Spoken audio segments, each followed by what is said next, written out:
Experiencing issues with your GMC Sierra's infotainment system, like freezing unresponsiveness or a black screen. Here are the two primary reset methods to troubleshoot. First, the reboot or soft reset.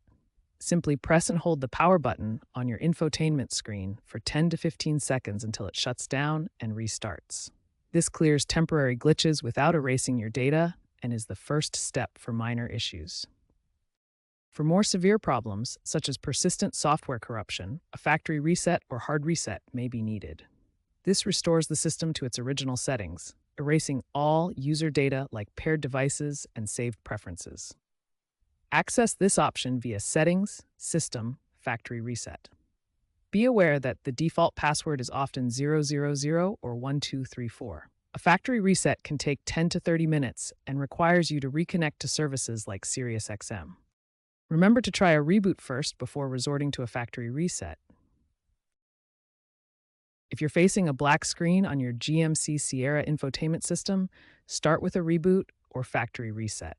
If that doesn't work, check your GMC Sierra's 12-volt battery voltage. It should be at least 12.6 volts. Next, inspect the fuses related to the infotainment system in the fuse box. They're typically labeled Infotainment or Radio.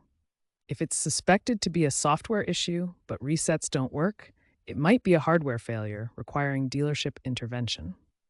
Looking ahead, GMC infotainment systems are trending towards seamless connectivity and AI-driven features. Over-the-air updates are becoming common, allowing for real-time fixes and reducing the need for manual resets. Keep your system updated to prevent future issues.